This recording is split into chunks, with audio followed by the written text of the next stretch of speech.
Welcome, everybody, to another episode of Just One Man. I am your host, Just One Man, and I'm going to go ahead and welcome you to the midpoint of Daniel's 70th seven, or as we like to call it, the Tribulation. Now, we are still staying in Revelation. This is our Revelation series for the podcast, and we've now reached the middle of the 7 year period designated to end this age and bring about Christ's second coming.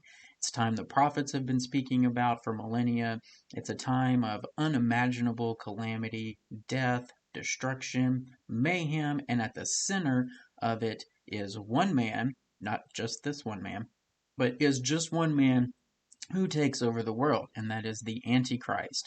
And we discussed in a previous episode that anyone who opposes Jesus is by definition an Antichrist.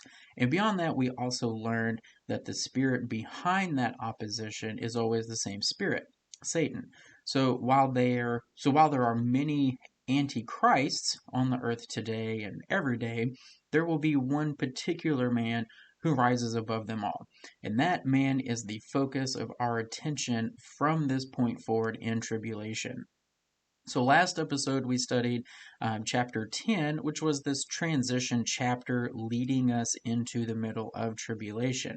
And the midpoint of the 7 years is so important that Scripture measures it in three different ways. It's marked as times. So it's marked as times, time, and half a time, 1260 days, and 42 months.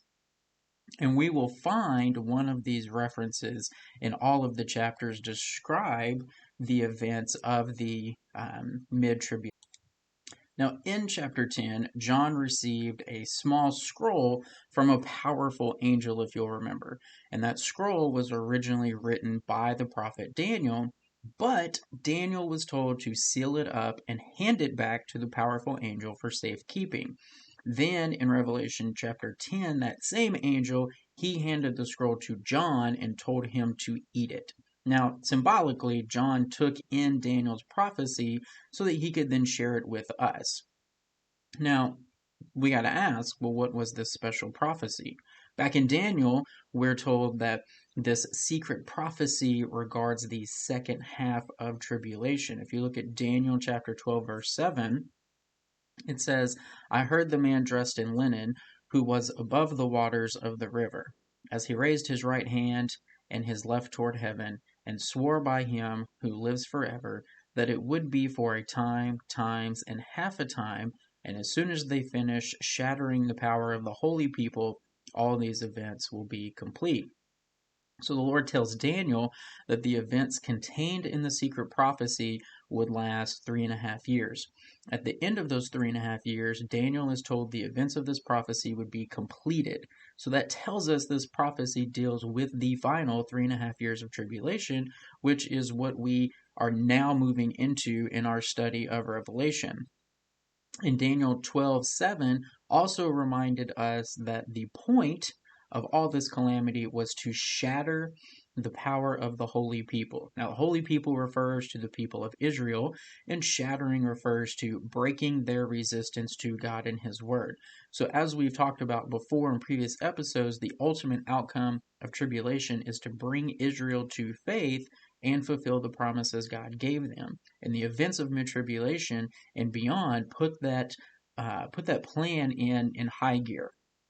And then finally, if you'll remember that the events of mid-tribulation are centered on the 3.5 year moment, but they span time on either side of that point. So as we look at chapters 11 through 14, everything is happening at the same time. And so at the very end of chapter 10, John has now taken that prophecy that was originally given to Daniel, and he's commanded to deliver it to us. And so Revelation 10:11 says, And they said to me, You must prophesy again concerning many peoples and nations and tongues and kings. And then we jump into chapter 11, verse 1, Then there was given me a measuring rod like a staff, and someone said, Get up, measure the temple of God and the altar and those who worship in it. Leave out the court which is outside the temple, and do not measure it, for it has been given to the nations, and they will tread underfoot the holy city for 42 months. So, although the disasters of tribulation are focused on Israel, nonetheless, the scale of what God does impacts every nation, tongue, and even kings. But it's centered on one place, one region of the world, and that place takes center stage during the middle of tribulation. John is taken to a Jewish temple. He's told to measure it, make note of who worship there. Now, interesting, John is told to measure the temple, but he doesn't give us the measurement. So clearly, the size of the building isn't the point. The point's much more obvious. There's a temple in Israel, again, and it has worshipers around the altar. Now, the temple of Israel was destroyed in AD 70 by the Romans, and it hasn't existed since that day. Though the Orthodox Jews dearly desire to rebuild their temple, they've been able to do so for nearly 2,000 years. But according to John's vision, there is a day coming when the temple will return in some form. And when it does, the nation will once again worship there before the altar of God. In the design of the temple, the altar sits outside in a courtyard around the building housing the holy place and the Holy of Holies. That courtyard is itself surrounded by a wall separating Jews from Gentiles. John is told to measure only the courtyard where the altar stands and the worshippers gathered, but not the Gentile court. Those instructions serve to focus our attention on three facts concerning mid-tribulation. First, as we enter the middle tribulation period, we learn that the temple is operating in Israel and the Jewish people are worshiping there. So, despite all the war and supernatural calamities taking place during this first half of tribulation, the temple continues to operate. Now, it suggests strongly that the Lord has been sparing Israel from these disasters during this time, and if so, it would only serve to reinforce Israel's desire to return to their God and to worship at the temple. So, while the rest of the world's in turmoil and cursing the name of God, Israel is at rest, to some degree at least, and in worship. Now, secondly, we learn that the existence of the temple doesn't mean that the age of the Gentiles has ended, at least not yet. If you notice in verse 2, we're told that the Gentiles continue to tread down the holy city. And we remember that the age of the Gentiles was defined by Jesus back in Luke 21:24 when he said, "And they will fall by the edge of the sword and will be led captive into all the nations, and Jerusalem will be trampled underfoot by the Gentiles until the time of the Gentiles are fulfilled." So the Lord has placed Gentiles over Israel during this age. As Daniel chapters 2 and 7 taught us, this age won't end until Jesus' second coming. So even though we're only 3.5 years away from Jesus' return, still the city of Jerusalem remains trampled by Gentiles. And that trampling is about to get much worse. Which brings us to the third and final important detail at the opening of chapter 11, our mid-tribulation reference. Remember, last episode I told you that the chapters of Revelation that deal with the midpoint of tribulation all contain a time reference. These chapters will have one or more mentions of the midpoint using one of the three ways of measuring time. And in this case, we see the mention of 42 months, which is 3.5 years. And that reference tells us that this chapter is anchored to the middle of the 7 years. Therefore, it has something to say about how we move from the first half to the second half. But the question becomes, how does this chapter relate to the midpoint? And so to learn that, we have to keep reading. So we pick up in verse 3. "And I will grant authority to my 2 witnesses, and they will prophesy for 1260 days, clothed in sackcloth. These are the 2 olive trees and 2 lampstands that stand before the Lord on the earth. And if anyone wants to harm them, fire flows out of their mouths and devours their enemies. So if anyone wants to harm them, he must be killed in this way. These have the power to shut up the sky so that rain will not fall during the days of their prophesying, and they have power over the waters to turn them into blood, and to strike the earth with every plague as often as they desire." So abruptly, John begins describing a new scene involving 2 prophets. we were hearing about the temple, but now we're suddenly talking about two prophets. And these two topics may seem unrelated, but as we'll see, the two are closely connected. John says these men prophesy for 1,260 days, which is one of the ways to describe our 3.5 years. So John is connecting the operation of the temple with the ministry of these two men. That during the time the temple stands, 42 months, these men also prophesy in Israel 1,260 days. So, like the operation of the temple, the ministry of these two men is also closely connected to the midpoint of tribulation. And they are called the Lord's two witnesses. A witness is someone who testifies concerning the truth in some matter. And we're reminded what the law says concerning the necessity of witnesses prior to condemnation. Back in Deuteronomy chapter 19, verse 15, it says, "A single witness shall not rise up against a man on account of any iniquity or any sin which he has committed. On the evidence of 2 or 3 witnesses, a matter shall be confirmed." Before the law condemned someone for sin, their offense must be confirmed by the testimony of at least 2 witnesses. So the ministry of these two men serves the purpose of condemning the world for its sin prior to judgment. We often talk of being witnesses for Christ, but don't forget that there are 2 biblical purposes in witnessing. One purpose is to bring a message of truth so that a person might be convicted and repent and be saved by faith. But a second purpose of a witness is to testify concerning someone's sin for the purpose of conviction and condemnation. Their ministry seems to serve both purposes, but especially the latter. They wear only sackcloth, which is the traditional garb of prophets mourning and suffering in Israel. And they have supernatural powers, John says, like the 144,000 that we talked about in chapter 7. Many speculate on the identities of these two individuals. And, people love to conjure over which Old Testament prophets these men might be. And some believe they are entirely symbolic, even going as far as speculating that they represent, like the World Trade Centers. But, like the 144,000, all that speculation is completely unnecessary because the text itself tells us who they are. Now, in verse 4, John tells us these characters are men we've heard about before. He says they are the 2 olive trees and the 2 lampstands before the Lord. That's what John says, which is a clear reference to Zechariah chapter 4. Let's look there in chapter 4, verse 1. "Then the angel who was speaking with me returned and roused me as a man who is awakened from his sleep. He said to me, 'What do you see?' And I said, 'I see, and behold, a lampstand, all of gold, and its bowl on top of it, and its 7 lamps on it, with 7 spouts belonging to each of the lamps which are on top of it. Also 2 olive trees by it, one on the right side of the bowl, and the other on its left side.' Then I said to the angel who was speaking with me, 'What are these, my Lord?'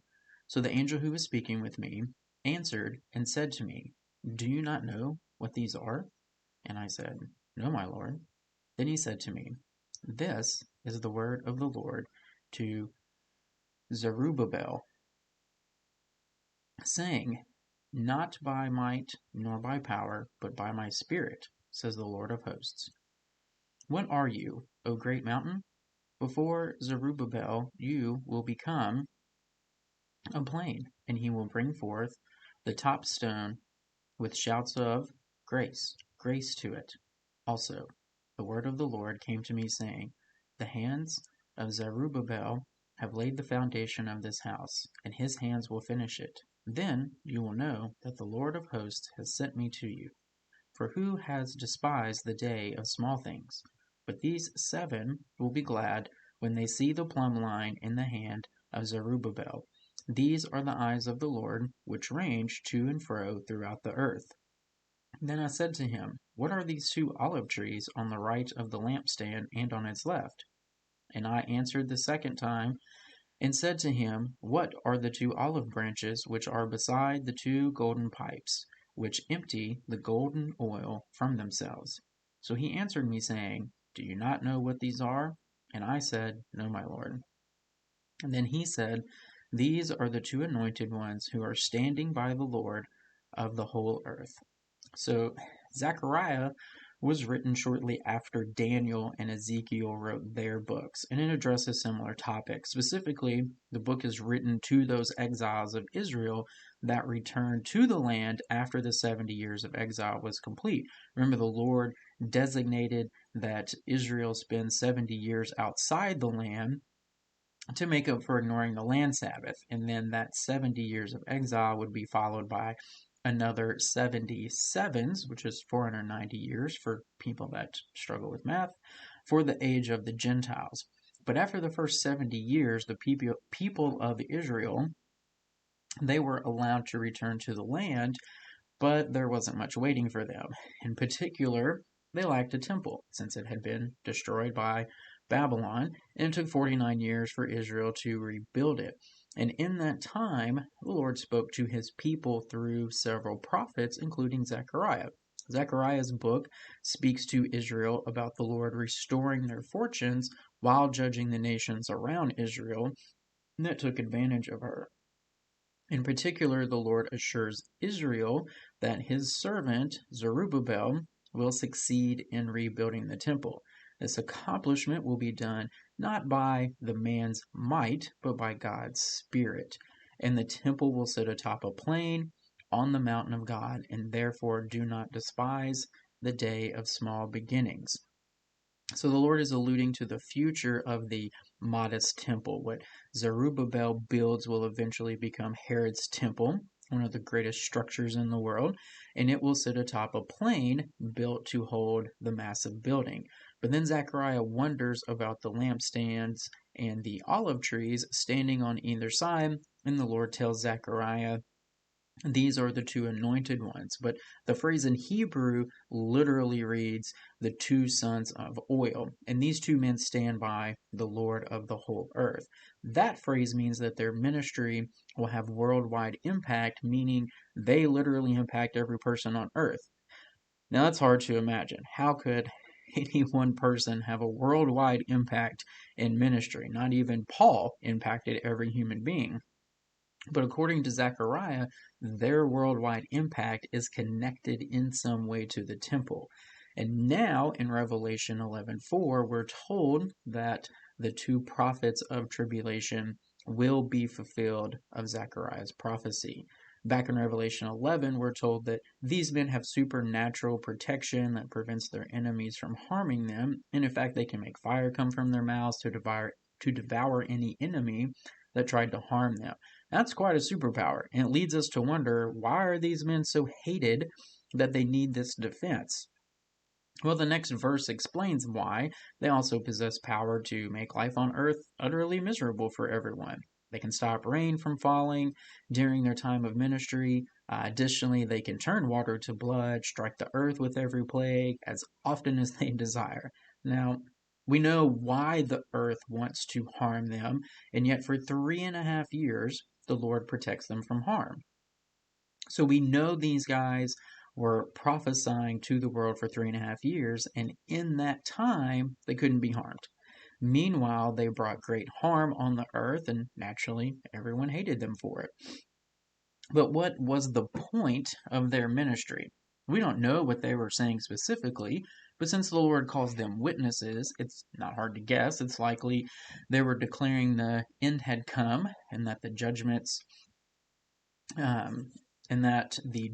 the world was experiencing were a preview of the end. In a sense, these guys were narrators for the natural disasters that were playing out everywhere. They provided an explanation to accompany the seal and trumpet judgment so that no one missed the point. In that sense, they testified to the truth of God's purpose in these events. But interestingly, these guys are also gifted by God to bring many of the same judgments themselves. So while Jesus is producing drought by holding back the four winds of the earth, these guys are doing the same. While Jesus is causing the seas to turn to blood, so are these guys. While Jesus brings plague after plague through the seal and trumpet judgments, so will these guys do the same. So we ask, Why have the duplication? We'll consider how it must look from the standpoint of how the world experiences the first half of tribulation. They can't see what Jesus is doing in heaven, but they do see what happens on earth, and they see what these men are doing. So naturally, the world will see these men as the specific cause of all the tragedies that come upon the earth. During the first 3.5 years of tribulation, they will be blamed for everything bad that happens, which will ensure that the world connects the events they see with the explanation that these men offer. No one will pin it on climate change or aliens. Everyone will hear these things are a judgment from God. But the world will choose to see these two men as the cause, and they will look no further. But the Lord only appoints these men to warn the world for 3.5 years. So when we reach the middle of tribulation, their time is up. So now back in Revelation chapter 11, verse 7, we read, when they have finished their ministry, when they have finished their testimony, the beast that comes up out of the abyss will make war with them and overcome them and kill them. And their dead bodies will lay on the street of the great city, which mystically is called Sodom and Egypt, where also their Lord was crucified. Those from the peoples and tribes and tongues and nations will look at their dead bodies for 3.5 days and will not permit their dead bodies to be laid in a tomb. Those who dwell on the earth will rejoice over them and celebrate, and they will send gifts to one another because these two prophets tormented those who dwell on the earth. So John says that these men finish their testimony after 3.5 years, the Lord will allow them to be killed. In verse 7, he says they will be overcome by a beast that comes up out of the abyss. And if you remember, we know the abyss, what the abyss is, since we studied that in our episode looking at chapter 9 as part of the trumpet judgments. If you haven't listened to that, it is a place where the Lord has confined the disobedient angelic realm. So clearly the beast is connected to that realm, and the term reminds us of the beasts mentioned in Daniel 7. So for now, we know nothing more about this beast, but we will soon know a lot more about the beast later in these mid-tribulation chapters. So after they're killed, their bodies will remain visible in a great city for 3 days. Now, although it's unnamed here, we can clearly see what city this is. It's the city where their Lord was crucified, which can only be Jerusalem. But John says this city is also mystically called Sodom and Egypt. Now, Sodom was a city of great depravity, while Egypt was the nation that first introduced idolatry to the Jewish people. So John is saying that in the day of these events, Jerusalem will not be a holy city as God intended. On the contrary, by the time of mid-tribulation, Jerusalem will become a city of great depravity and idolatry. And as we will learn later on future episodes, the beast will be connected to all of these things. So after they die, their bodies are left unburied for 3 days, and during this time, the world's celebrating their death like nothing else the world has ever seen. The world turns the occasion of their death into cause for celebration like Christmas. They're giving gifts, they're rejoicing, but we ask why? And the answer is because they say these two prophets tormented the earth. Remember, I just said that the world's likely to conflate their plagues with those coming from heaven, so the world blames these men for everything bad that's happened since the start of tribulation. Can you imagine how much the world must have hated these men after seeing so much destruction? I mean, just the first woe judgment of 5 months of stinking would have been enough to make these two men hated like no other. No wonder the world's trying so hard to kill them, and no wonder the Lord had to give them supernatural powers to defend themselves. And when they are killed, the world believes that the bad days have finally come to an end, like the end of a world war, but just much greater. And what do we suppose the world will think of the one who defeats them? The beast will certainly be celebrated as a hero, right? You know, who were these men connected to the operation of the temple? Well, according to Zechariah 4, these men will conduct their ministry out of the temple. So during the first half of tribulation, the Lord uses them as a form of protection for the nation of Israel and the temple. They seem to protect the temple from destruction of the plagues and enemy attacks. And that's why in the narrative of Revelation 11, the operation of the temple is associated with the ministry of these two men. So let's pick back up in verse 11. But after the 3.5 days, the breath of life from God came into them, and they stood on their feet, and great fear fell upon those who were watching them. And they heard a loud voice from heaven saying to them, "Come up here." And then they went up into heaven in the cloud, and their enemies watched them. And in that hour there was a great earthquake, and 1/10 of the city fell. 7,000 people were killed in the earthquake, and the rest were terrified and gave glory to the God of heaven. So after 3.5 days, the Lord will resurrect their bodies so that they return to life and stand upright again.